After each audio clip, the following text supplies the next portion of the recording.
Hi గారు, వారితో పాటు దాము బాలాజీ గారు సీనియర్ జర్నలిస్ట్ ఉన్నారు. వారితో ఒకసారి మాట్లాడదాం. సార్ నమస్కారం. సార్ పాస్టర్ అజయ్ అరెస్ట్ అయ్యారు కదా, ఇప్పుడు అరెస్ట్కి సంబంధించి ఒక న్యూస్ బయటకు వచ్చింది సార్. అంటే పోలీసులు ఇతన్ని రక్షించడానికే అరెస్ట్ చేశారు. అంటే శ్రీరామనవమి రోజున ఇతను శ్రీరాముని గురించి ఎన్నో అనుచిత వ్యాఖ్యలు చేశారు కదా, ఈ రోజున మరి హిందువులు ఇతని మీద దాడి చేసే అవకాశం ఉందన్న ఒక దాంతో పోలీసులు అరెస్ట్ చేశారు అని చెప్పేసి కూడా వార్త వచ్చింది సార్. మరి వార్తల్లో నిజముందా, యాంగిల్ కనిపిస్తుందా సార్? మనకిప్పుడు వస్తున్న నమ్మకమైన సోర్సెస్ నుంచి వస్తున్న వార్త ఏమంటే అజయ్ని కిడ్నాప్ కాదు, అది పోలీసులే తీసుకెళ్లారు అనేది అయితే కన్ఫామ్ అయింది. అయితే పోలీసులు అతన్ని ఎందుకు తీసుకెళ్లారు అనే దగ్గర ఇప్పటి వరకు కన్ఫ్యూజన్ ఉంది. ఎందుకంటే ఇతని మీద ఇప్పటి వరకు నాకు తెలిసి 2 ఎఫ్ఐఆర్ నమోదైనాయి. ఒకటి Tukaram gate, 2 Uppal police station. Uppal police స్టేషన్లో రవీందర్ రెడ్డి, కట్టెగుమ్మల రవీందర్ రెడ్డి అనే ఆయన ఇచ్చాడు. ఆయన ఎవరంటే హైందవ సంఘాల ఐక్యవేదిక Hindu joint action committee, JAC అంటారు, దాని అధ్యక్షుడు. ఆయన కంప్లైంట్ ఇచ్చాడు. ఆయన ఏం కంప్లైంట్ ఇచ్చాడంటే ఇతను సిగ్నేచర్ స్టూడియోస్ అనే ఒక ఛానల్లో హిందువులను అవమానిస్తూ వీడియోలు చేశాడు. ముఖ్యంగా నాకు ఆరాధ్య దేవుడైన శ్రీరామచంద్రుడిని కించపరుస్తూ వీడియోలు చేశారు. అందువల్ల ఇతని మీద ఆ ఛానల్ మీద మీరు బిఎన్ఎస్ చట్టం 298, 299, 300 కింద చర్యలు తీసుకోగలరని ఆయన ఇచ్చాడు. దాంతో వీళ్ళు ఎఫ్ఐఆర్ నమోదు చేశారు. ఎఫ్ఐఆర్లో మాడిశెట్టి ఎర్రప్ప, ఈయన అసలు పేరు, అలియాస్ అజయ్ బాబు, వీళ్ళ నాన్న సన్నాఫ్ కోటయ్య, సరోజనపురం, దమ్మున్నపేట, భద్రాద్రి కొత్తగూడెం జిల్లా, దమ్మున్నపేట మండలం. ఈ డీటెయిల్స్ అంతా కూడా ఎఫ్ఐఆర్లో ఉన్నాయి. ఎఫ్ఐఆర్లో ఈయన మీద 2 సెక్షన్లు పెట్టారు. 299 బిఎన్ఎస్ అంటే ఇతర మతాలని అవమానిస్తూ వీడియోలు పెట్టడం, కానీ డెలిబరేట్గా, డెలిబరేట్గా ఇతర మతాలని కించపరచడం అనే యాంగిల్లో ఈయన మీద పెట్టారు. ఇది కాగ్నిజబుల్ అండ్ నాన్ బెయిలబుల్. దీని కింద 3 ఏళ్ళ వరకు జైలు శిక్ష పడే అవకాశం ఉంది, ఫైన్ కూడా వేసే అవకాశం ఉంది. దాంతోపాటు IT act, information technology act 2000లో వచ్చింది. 2008లో అమెండ్మెంట్ జరిగింది. దాని ప్రకారం ఇతని మీద సెక్షన్ 66 అంటే సోషల్ మీడియా దుర్వినియోగం అనే యాంగిల్ కింద ఇతని మీద పెట్టారు. ఈ నేపథ్యంలో ఇతన్ని నిన్న అర్ధరాత్రి తీసుకెళ్లారు.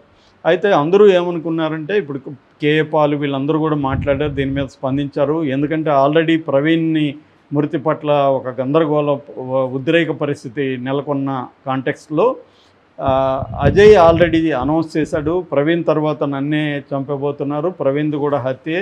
ఇట్లాగా శివశక్తి ఛానల్ కరుణాకర్ సుగుణ అనే అతను, తర్వాత రాధా మనోహర్ దాస్, వీళ్ళిద్దరే చంపించారని కూడా అజయ్ ఆరోపించాడు. నెక్స్ట్ నన్నే టార్గెట్ చేస్తున్నారు, నాకు బీజేపీ వాళ్ళు అనేక మంది మెసేజ్లు పెడుతున్నారు, నేను చంపేస్తామని అని అజయ్ కూడా అన్నాడు. అలాగే ఇంకొంతమంది మీద కూడా కేసులు పెడుతున్నారు. కేఏ పాల్ మీద పెట్టబోతున్నారు. ఆల్రెడీ హర్ష కుమార్ మీద కేసులు పెట్టారు. 196, 197 బిఎన్ఎస్ కింద ఆల్రెడీ ఆయన మీద కేసు పెట్టారు. అట్లాగే విజయ్ రెడ్డి అనే ఒక పాస్టర్ని చంపాలనుకుంటున్నారు. ఇవన్నీ కూడా ఈయన మాట్లాడాడు. జూపిడి ప్రభాకర్ వీళ్ళందరి మీద కూడా కేసులు పెడతానని అజయ్ మాట్లాడాడు. సో ఈ నేపథ్యంలో అజయ్ మీద ఒక హిందూ సంఘాల అయితే ఒకటి ఇస్తే, రెండవది తుకారాం గేట్లో ఇచ్చింది మాత్రం క్రిస్టియనే, ఆరోగ్యస్వామి జోసఫ్ అని, ఆయన అక్కడ కేసు పెట్టాడు. ఆయన వీడియో నేను చూశాను. ఆయన ఎందుకు పెట్టాడంటే, ఇతను క్రైస్తవ విగ్రహాలను ధ్వంసం చేస్తానంటున్నాడు, మా క్రైస్తవుల మీద దాడి చేసే అవకాశం ఉంది, ఇతను పిచ్చిపట్టిన వాళ్ళలాగా ప్రవర్తిస్తున్నారు, హిందువుల మీద హిందూ దేవుళ్ళని కించపరుస్తూ మాట్లాడుతున్నారు, అందుకని నేను ఆయన మీద కంప్లైంట్ ఇచ్చాను అని ఈ ఆరోగ్యస్వామి తుకారాం గేట్ పోలీస్ స్టేషన్లో కంప్లైంట్ ఇచ్చారు. దానికి సంబంధించి కూడా ఎఫ్ఐఆర్ నమోదైంది. సో అయితే పోలీసుల నుంచి మనకు అందుతున్న అనఫిషియల్ న్యూస్ ప్రకారం ఏంటంటే, ఇతన్ని మేము అరెస్టు చేయట్లేదు, ఇతన్ని హిందువులు దాడి చేసే అవకాశం ఉంది. ఎందుకంటే ఈరోజు శ్రీరామనవమి కాబట్టి ఒక ఉద్రిక్త వాతావరణం అయితే ఉంది. ఇతని పట్ల ఇతని వీడియోల్ని విపరీతంగా వాళ్ళు వాట్సాప్ గ్రూపుల్లో షేర్ చేసుకొని ఇతన్ని మనం క్షమించకూడదు, ఇతన్ని బుద్ధి చెప్పాలి అని చేస్తున్నారు. మాకు ఇంటెలిజెన్స్ ఇన్ఫర్మేషన్ వచ్చింది, ఇతను కానీ బయట ఉంటే ఇతని మీద కొంతమంది హిందూ సంఘాల వాళ్ళు దాడి చేసే అవకాశం ఉంది, అందుకని ఇప్పుడు ఆల్రెడీ వాతావరణం బాగలేదు కాబట్టి ఇతన్ని మేము తీసుకొచ్చి మా అధీనంలో పెట్టుకున్నాము, ఇతన్ని రక్షించడం కోసమే ఇతన్ని మేము తీసుకొచ్చాం తప్ప ఇతన్ని అరెస్ట్ చేయడము ఇంకోటి కాదు అని పోలీసులు చెప్తున్నారు. అనఫ్సియల్గా చెప్తున్నారు తప్ప ఇది అఫ్సియల్గా డిక్లేర్ చేయట్లా. అసలు పోలీసులు మేము తీసుకెళ్ళామనేది అఫ్సియల్గా చెప్పట్లేదు. ఎందుకంటే అఫ్సియల్గా చెప్తే వాళ్ళకి ప్రాబ్లం, కోర్టుకు పెట్టాలి, వాళ్ళు అరెస్ట్ చూపించాలి. అరెస్ట్ దలుచుకోలేదు వాళ్ళు. ఇతనికి సెక్యూరిటీ ఇవ్వాలనుకున్నారు. సెక్యూరిటీ ఇంటి దగ్గర పోలీసులను కాపలా పెడితే అదొక ప్రాబ్లం అవుతుంది. రేపు పొద్దున వాళ్ళు దాడి చేస్తే ఇతను కనపడకుండా ఉంటే ఈరోజు గడిచిపోతే ఈ ఉద్రేకతలు తగ్గుతాయి. ఎందుకంటే ఈరోజు శ్రీరామనవమి కాబట్టి మన శ్రీరామనవమి రోజు మన శ్రీరాముడిని కించపరిచిన వాళ్ళని ఎవరిని వదిలిపెట్టకూడదు అని ఒక ఉద్రిక్తంగా మాట్లాడేవాళ్ళు ఆల్రెడీ చాలామంది వీడియోలు పోస్టులు పెడుతున్నారు. సో ఈ నేపథ్యంలో ఇతన్ని సేవ్ చేయడానికే అజయ్ని మేము తీసుకెళ్ళామనేది పోలీసులు చెప్తున్న వాదన. సో దీన్ని బట్టి మనకు అర్థమవుతుంది ఏంటంటే హిందూ సంఘాలు కావచ్చు, కొంతమంది హిందూ దాన్ని ఏమంటారు, వాళ్ళని హిందుత్వవాదులు కావచ్చు, వాళ్ళు అజయ్ మీద కోపంతో ఈ పని చేయడానికి, అజయ్ మీద దాడి చేయడానికి సన్నద్ధం అవుతున్నారు. ఈ వార్త పోలీసులకు తెలియడం వల్ల పోలీసులు ముందస్తుగా అజయ్ని కాపాడడం కోసం అజయ్ని వాళ్ళు తీసుకెళ్లారు. ఇది మనకిప్పుడు అందుతున్న సమాచారం. అయితే ఇక్కడ మనకు అర్థం కావాల్సింది, మనం ఈ ఇన్సిడెంట్ల నుంచి నేర్చుకోవాల్సింది ఏంటంటే, ముఖ్యంగా పాస్టర్లు నేర్చుకోవాలి, అట్లాగే ఈ హిందుత్వవాదులు కూడా నేర్చుకోవాలి. వీళ్ళేదో హిందువుల్ని రెచ్చగొట్టడం ద్వారా ఇవాళ ఏంటంటే మతం అనేది వ్యాపారం అయిపోయింది. మంచి బిజినెస్ మతం అంటే. చాలామంది మతం ఎందుకు ఉపయోగించుకుంటారంటే డబ్బులు సంపాదించడానికి ఉపయోగించుకుంటారు. దానివల్లే వీళ్ళు మత పట్ల వీళ్ళకేదో తీవ్రమైన ప్రేమ ఉన్నప్పుడు, నిజానికి మతం అనేది పర్సనల్ లెవెల్లో ఉండాలి. ఎవరి ఇళ్లలో వాళ్ళు పూజలు చేసుకొని ఎవరి గుళ్ళకో మసీదులకో చర్చిలకో వెళ్ళడం అనేది వాళ్ళ పర్సనల్. ఇది కొన్ని శతాబ్దాల నుంచి ఇండియాలో వస్తూ ఉంది. అందరి మధ్య కూడా ఒకరి మతం పట్ల ఒకరికి ద్వేషము, వ్యతిరేకత భావాలు లేకుండా శతాబ్దాలు మనం నివసించాం. మనకి హిందువులు ఫ్రెండ్స్ ఉంటారు, ముస్లింలు ఉంటారు, ముస్లింలకి క్రిస్టియన్స్ ఫ్రెండ్స్ ఉంటారు, బావమర్దులు అనుకునే వాళ్ళు ఉంటారు. ఆ మధ్య మేము ఒక విలేజ్ మీద కొంత రీసెర్చ్ చేయడానికి వెళ్తే అక్కడ ఒకప్పుడు 30 ముస్లింల ఫ్యామిలీలు ఉన్నాయి.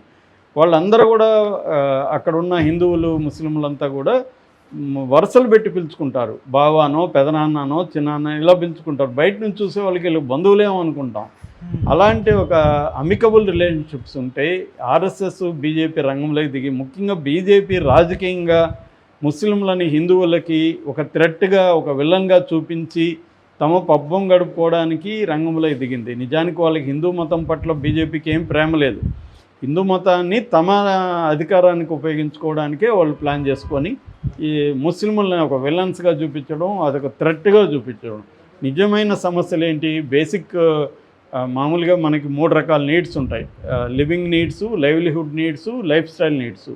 లివింగ్ నీడ్స్ అంటే కూడుగుడు గుడ్డ.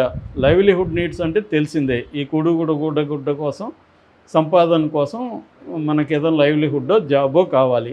ఇవి కదా ప్రొవైడ్ చేయాలి. ఇవి చేయడం మానేసి ఈ మనుషులకు కావాల్సింది ఇవి. మనుషులకు శత్రువులు ఎవరు? నాకు శత్రువు నా ఆకలే నాకు పెద్ద శత్రువు, కానీ నాకు ఒక ముస్లిము, ఒక క్రిస్టియన్ పెద్ద శత్రువు కాదు. నా పేదరికమే నాకు పెద్ద శత్రువు. దీన్ని అటాక్ చేయకుండా బీజేపీ ఏం చేస్తుందంటే ఒక ఫేక్ ఎనిమీని క్రియేట్ చేసి ఆ ఎనిమీ నుంచి నన్ను రక్షిస్తున్నట్టుగా డ్రామాలు ఆడుతుంది. ఇది బీజేపీ ఒకటే కాదు, ఇంటర్నేషనల్గా అమెరికా కూడా సేమ్ డ్రామా. అమెరికాకి కోల్డ్ వార్ పోయి రష్యా పోయినాక ముస్లింలని అమెరికా ఒక విలన్గా క్రియేట్ చేసి ప్రపంచవ్యాప్తంగా ఆ ముస్లింల నుంచి అమెరికన్స్ని రక్షిస్తున్నట్టుగా డ్రామాలు ఆడుతూ చేస్తుంది. అందుకని క్రియేటింగ్ అని ఎనిమీ అనే హంటింగ్టన్ కూడా చెప్పాడు, నీకు ఎనిమీ లేనప్పుడు ఒక ఎనిమీని క్రియేట్ చేయాలి నువ్వు, లేకపోతే ప్రజలు నీ కంట్రోల్లో ఉండరు అని చెప్పి.